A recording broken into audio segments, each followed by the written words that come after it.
าพเปิดคลิปมามื้อนี้ก็มาพร้อมบรรยากาศฝนตกเด้อพี่น้องเอ้ยตกคักตกแน่มื้อนี้เนาะเจอพายุเข้าพี่น้องเอ้ยมื้อนี้ก็ได้โธ่เอากราบทักทายสบายดีเด้อเนาะสบายดีเนาะสบายดีพ่อแม่พี่น้องเมื่อสักครู่ทุกคนเด้อเนาะพ่อกับต้องเบาแซนมาพร้อมบรรยากาศฝนตกบ่ตกลิ้นเลยพี่น้องเนาะตกแห้งเนาะตกแห้งดีเนาะพี่น้องเอ้ยโธ่ครับแม่บรรยากาศน้ำกันพี่น้องเอ้ยผู้ทางแม่นุ่นก็กำลังปัดกวดอยู่เนาะสบายดีฝนตกเนาะตกข้างตกแน่จีดอกรุ่นแล้วจะเลยน่ะมันไหลมาทันป่ะแห้งอีโลแห้งเสมืออีโลเนาะ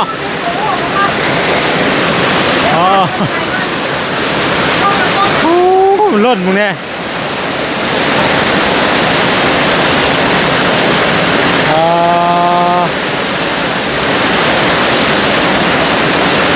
อันนี้ดินี่พวก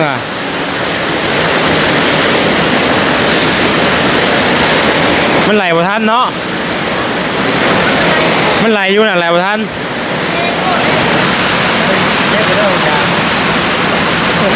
ตรงยางมา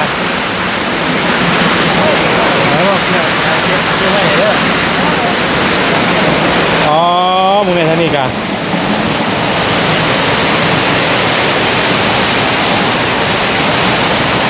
แน่พี่น้องเนาะมาทางนี้ครับเนาะตัวไปไหนน่ะไปนะมันต้องละทางเฮ้ยเนาะมึงเลยมันระบายบ่ทันพี่น้องเนาะนี่เห็นป่ะมันก็ไหลอยู่พี่น้องโอ้แม่เนาะโอ้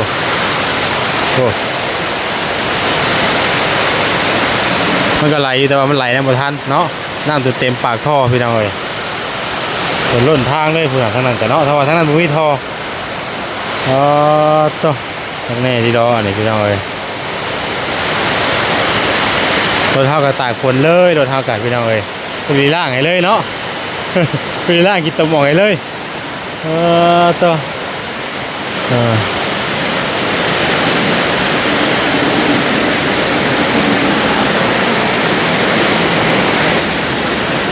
นี่พี่น้องเลย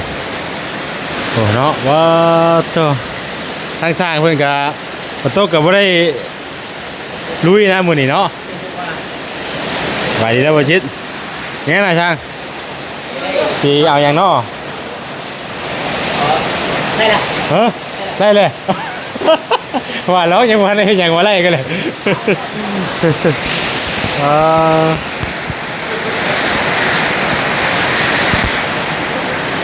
เนาะที่จ้างอะไรเขาเนี่ยป่วยดิยังบ่ทันได้เฮ็ดตัวนี้กับพี่น้องเนาะเวลาฝนตกว่าหน้ามันสาดมาเลยโหแก่ดีดอกรถเองรถถังได้พวกนี้ฮะมันไหลบ่ทันเลยมันระบายบ่ทันมันก็ไหลโค้งกับพี่คือเขา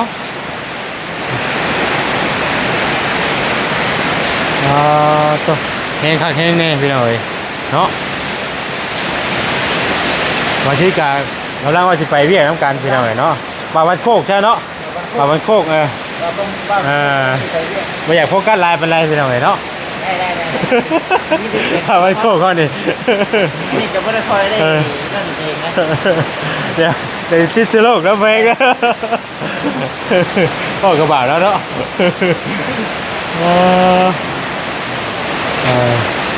โอ้มันจะตั้งวงกบเลยมันนี่เพราะว่าประเทศเกี่ยวกับงานปูนบ่ได้พี่น้องเอ้ยมันนี่ก็ได้เนาะตั้งก็แบบนี้แต่เพื่อจะตั้งตัวนี้ซ้อนพอให้ตัวนี้มันฝนตกให้ได้เด้พอมันบังเลยอันนั้นกับพลผ้าเข่าไปหน่อยเนาะเพื่อนก็เลยเอาผ้าตังขังไว้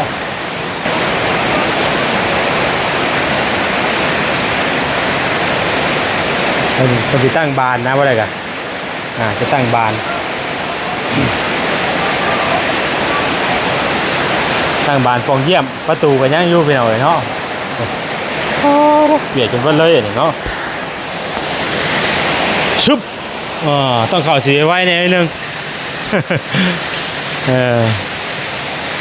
บรรยากาศตอนฝนตกก็จะออกมาเป็นประมาณนี้พี่น้องเอ้ยนี่เพราะว่าแซนเอาสังกะสีมาขังแอไว้เนาะว่ามันถึงน้ำหากเพิ่นว่ามันถึงน้ำกับโบเป็นหยังพี่น้องเอ้ยเนาะทางสร้างแอเพิ่นก็บอกอยู่ว่ามันถึงน้ำแต่ว่ามันเสื่องใส่ค่าโพดนะก็เลยเอาสังกะสีมาบังไว้ก่อนถ้าจะหาวิธีมุ่งไว้บ่ได้พี่น้องเอ้ยบ่ให้มันถึงคนปานใดเนาะนี่ดิมันเสื่องใส่ค่าเลยนะพี่น้องแต่ว่าหน่วยนั้นบ่ถึงปานใดหน่วยน่ะเพราะว่ามันบ่ได้เสื่องใส่ค่าแบบซี่เด้มันอยู่ข้างเอาใส่ก็เลยเอาผลมาปกเอาสังกะสีมาปกไว้ก่อนแต่ว่ามันก็บ่เป็นหยังเพิ่นว่าเนาะทางสร้างเพิ่นก็บอกอยู่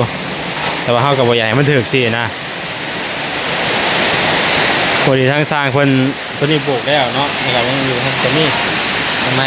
เพราะมันเฮ็ดเกี่ยวกับงานปูนบ่ได้มื้อนี้พี่น้องเนาะเพิ่นก็เลยเฮ็ดแบบว่าเอาเหล็กเอาหยังก่อนเนาะเฮ็ดงานเฮ็ด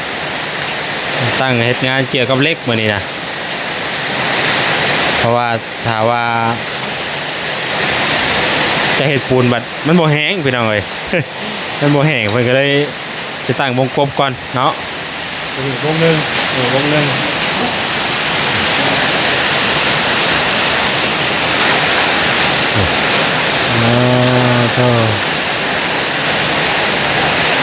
ตกแห้งนี่รออะไรพี่น้องไอ้คนก็ได้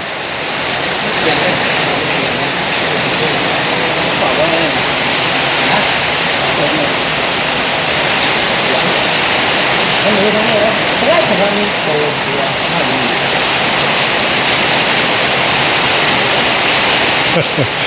เป็นไงสร้างขึ้นนักไปจักนี่เคยตั้งอยู่ว่าเนี่ยสร้างเคยตั้งอยู่ว่าประตูแก้วสิตัวนี้นะว่าชีวิตแล้วเกือบชีวิตจังที่ได้แต่แค่นอกไปแบบว่าเขาจะเฮ็ดแบบมันไว้สิบ่วัดแทกไว้ซื่อเขาจะเห็นเลขเขาจะลงสีเรียกว่าแล้วอ๋อแล้วเขาจะซุบใส่แต่ว่าเขาเฮ็ดแบบมันไว้ก่อนถ้ามึงไม่เห็นแล้วมันตกงานปูนเทบ่ได้บัดนี้ก็เลยมาเตรียมตัวนี้ไว้ท่าก็เลยเตรียมพวกนี้ให้ถ่าเนาะ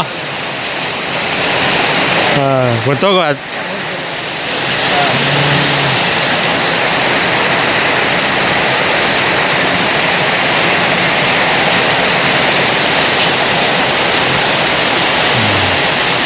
เป็นเอาไว้นอกเพิ่นเตรียมไว้น่าจะมีสระแบบใช่กันนี่เอามายึดเพื่อว่าเด้อบ่แซงกับบ่ฮู้เลยตัวนี้น่ะ บ่ฮู้ว่ามันมีหยังนำแน่นะบ่คือไม้เนาะมันเป็นวงมาแล้วเนาะ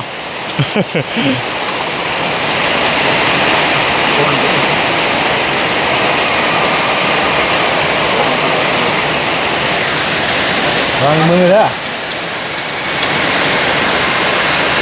ถึงมือแล้วจุ้ยเลย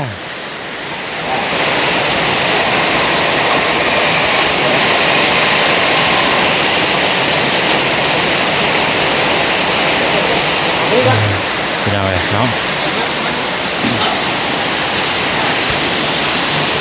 เลยเป็นอะไรเวลาฝนตกฝนอย่างมาเปียกไปเลยเพราะยังบริใส่หางลิ้นเด้อมันก็เลยถ้าว่ามันซัดออกเลยมันก็น่าอยู่พอดีว่ามันแบบว่าเวลาฝนตกมากๆน่ะมันตกบ่แห้งกันมันก็มาพุ่งมันถือกันว่ามันถือกับกำแพงน่ะมันพุ่งมาใส่พี่น้องเอ้ยเนาะอันนี้นะตัวนี้ป้าหน้ามันมามีบาทนี่มันมีทางออกบาทนี่พี่น้องเอ้ยเนาะหน้ามันมีทางออกบาทนี่ตัวนี้บ่ถือผลปันไดตัวนี้นะเพราะว่ามันมีตัวนี้เลยพี่น้องเอ้ยเนาะถ้าผลพามาข้างนี้มันก็จะถืออยู่ถ้าผลมาอันนี้ผลมาข้างซ้าย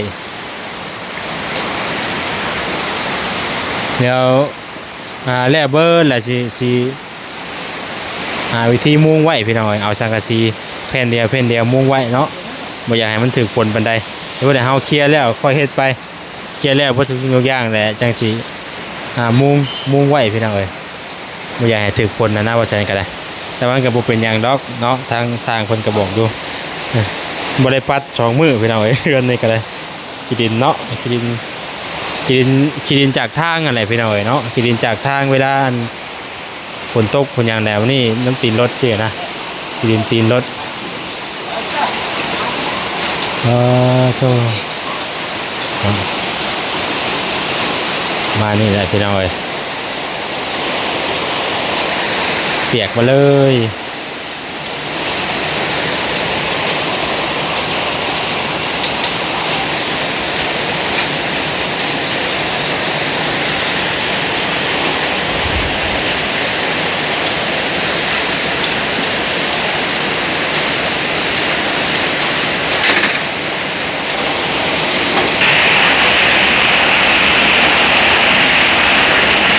แต่ก่อนนะเคยล่างตัวนึงแล้วพี่น้องเนาะพอดี ตอนนี้ชายคนมาเฮ็ดเวียกอีกก็เลยมันก็เลยมีทรายอีกเนาะโธ่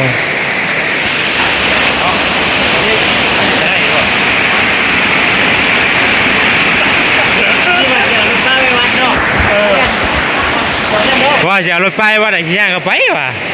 ออกมาบ้านก็บ่ได้เนาะเรียนบอลกันหัวนะ หัวหน่อยหัวน้อยดิ ตุ้งย่างอ่ะ กับหัวน้อยดิ โอ้มันเป็นที่บ่ได้เลย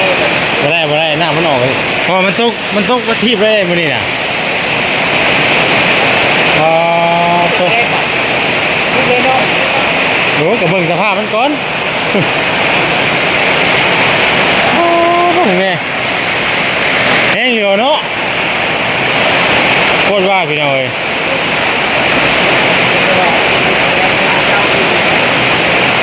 บ่เขาว่าคือสิไปบ่ได้หรอก นั่นน่ะเนาะ ฮะ มันน่ะย่านห้องเนาะ หมองน้ำห้องมาได้ แม่น โอ้แห้งซะมือนี่น่ะ นี่ใช่ป่ะ เดี๋ยวค่อยเอามันว่านั่นไปปกท้ายไว้ก่อนพอเต็มเลยบ่ น้อย ประมาณจักมุ้งมันห่วยอ่ะ 4 โมง 5 โมง มุ้งบ่ ตัวคำเลย ทำเลย ทุ่งเดียวมืดเลยมันไปแล้วแต่ดีแล้ว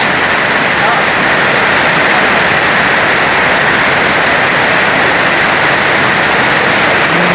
นั่นแหละแห้งดีรอวะ ดีไม่ง่ายเนาะ เดี๋ยวค่อยเอากระตังไปปกท้ายไว้ก่อนนั่นดีแต่ว่ามันบ่ล่มปานใดพี่น้องเอ้ยเนาะโตเอามื้อนี้ก็อัปเดตอย่างที่น้องเบิ่งประมาณนี้พี่น้องเอ้ยเนาะน้ำเพื่อนน้ำซานยัง ว่าจะออกไปเวียกกับผู้ดีฝนตกลาดทางก่อนเนาะก็คือสิยังบ่ทันได้ไปพี่น้องฟังเบิ่งภาพบงผลก่อนเนาะว่าสิเนาะฟังบงผลก่อนฟังบงผลก่อนพี่น้องเอ้ยเนาะว่าเป็นอะไรเพราะว่ามันพอไปได้ก็จะไปเนาะ แล้ว ป้าพี่น้องเอ้ยเนาะนำลาไปก่อนเด้อพี่น้องเด้ออยู่ดีมีแห้งไม่สุขสู่คนพี่น้องเอ้ยฝากติดตามกดไลค์กดแชร์เป็นกำลังใจให้ในเด้อสบายดี